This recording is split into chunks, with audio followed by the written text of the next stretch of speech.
નમસ્કાર દર્શક મિત્રો, SS2 ન્યૂઝને સબસ્ક્રાઇબ કરો અને અમને ફેસબુક અને ઇન્સ્ટાગ્રામ પર ફોલો કરો. જોડાઓ. નમસ્કાર સાથીઓ, જય કિસાન. હું આપનો રાજુ કરપડા. ગુજરાતમાં અને ખાસ કરી કાઠિયાવાડમાં એક કહેવત છે કે પાપ છાપરે ચડીને પણ પોકારે. ગઈકાલે વિસાવદરના માન્ય ધારાસભ્ય મીડિયા સામે આવ્યા, ફેસબુક લાઈવ કર્યું અને કહ્યું કે પોલીસે તો આમ કર્યું તેમ કર્યું, મારી બાનું અપમાન કર્યું, મારા ઘરે પોલીસ ગઈ, હેરાન કર્યા, આ બધુંય કહ્યું.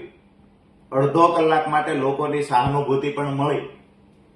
થોડી જ વારમાં પોલીસ દ્વારા ખુલાસા કરવામાં આવ્યા કે અમે તો વોરંટ ઇસ્યુ કરવા ગયા હતા, વોરંટ બજાવવા ગયા હતા. વેબસાઇટ પર વોરંટ અને ઘરના ફોટા સાથેની માહિતી પણ જાહેર કરવામાં આવી. બીજી બાજુ થોડી વાર થઈ તો પાપ ફરીવાર સાપરે ચડ્યું. જીતુભાઈ નામના વ્યક્તિનું રેકોર્ડિંગ વાયરલ થયું. માન્ય ધારાસભ્ય કહે છે પોલીસ ઘરે જાય તો ભલે જાય, કેવા થશે આપણે કે મારી બાને હેરાન કરે છે. આવું રેકોર્ડિંગ કહે છે, હું નથી કહેતો. કાલે મારી સામે પણ વળી ગુનો દાખલ કરશે. એઆઈ ના માસ્ટર માઇન્ડ બધા આમ આદમી પાર્ટીના નેતાઓ, જે લોકોએ હંમેશા એઆઈ નો દુરુપયોગ કર્યો છે, એ લોકો આજે આરોપ મુકતા થયા છે કે આ રેકોર્ડિંગ એઆઈ ના માધ્યમથી બન્યું છે.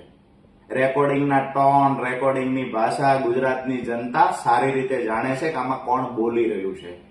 બીજી વાત એ પણ છે કે મારો 5 વર્ષ પાર્ટીએ ઉપયોગ કર્યો, હું હેરાન થયો પાર્ટી માટે થઈ, એનું મને દુઃખ હતું. ગઈકાલથી આ દુઃખ મને નથી.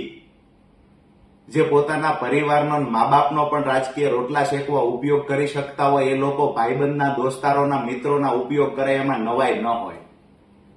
બીજી વાત કે જે લોકોએ મત આપી વિજય બનાવ્યા, અમે બધાએ પણ ખૂબ મહેનત કરી અને વિસાવદરના ધારાસભ્ય તરીકે પ્રસ્થાપિત કર્યા. ત્યાર પછી અમારા માટેની જે ભાષા હતી એ પણ અમે સાંભળી છે.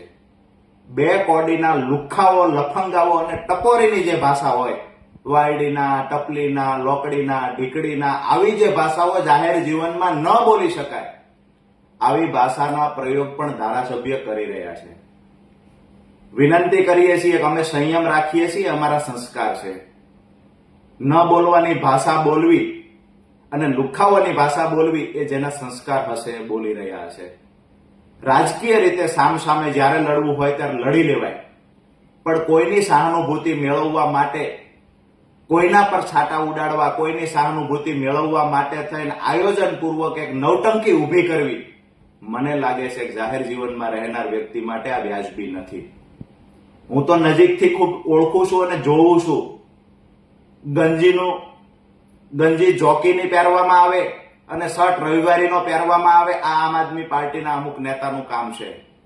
જેની પાસે 5 વર્ષ પહેલા કાંઈ નહોતું, એવા નેતાઓ, કટ્ટર ઈમાનદાર નેતાઓ આજે 50 લાખની ગાડી લઈને આવે છે, 25,000ના બૂટ પહેરે છે, 10,000 રૂપિયાના કપડા પહેરે છે, અરે 5-5 લાખ રૂપિયાની ઘડિયાળ પણ પહેરે છે અને ગાડીમાંથી ઉતરે છે.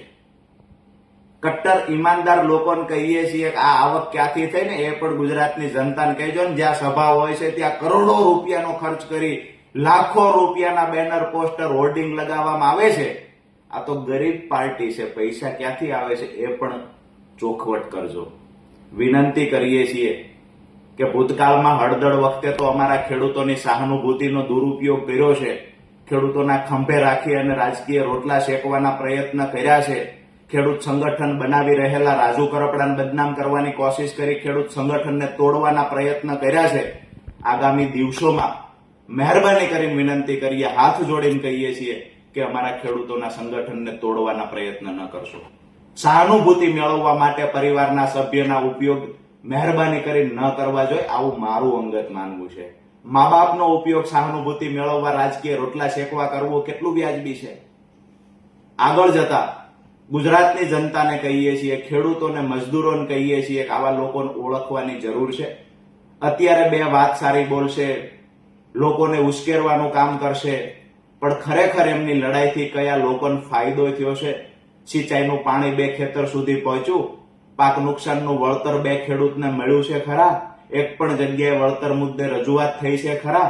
આ બહુ વિચારવા જેવી વાત છે. માત્ર 4 દિવાલ વચ્ચે ગમે એને ગાળો બોલવી, પરિવારને હેરાન કરે છે આવું કઈ સહાનુભૂતિ મેળવવી, મન લાગે છે કે આ રાજનીતિ એક લેવલ સુધી ચાલે છે, પછી લોકો ઓળખી જાય છે અને પાપ અંતે સાપરે ચડીને પોકારે છે, જે ગઈકાલે પોકાર્યું છે.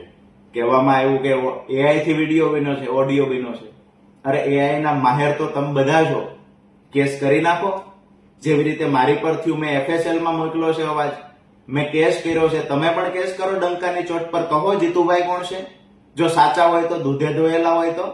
વાસ્તવિકતા એ છે કે એ પાર્ટીમાં આ જ કામ કરવામાં આવે છે, લોકોની સહાનુભૂતિ સાથે કેવી રીતે ખિલવાડ થાય.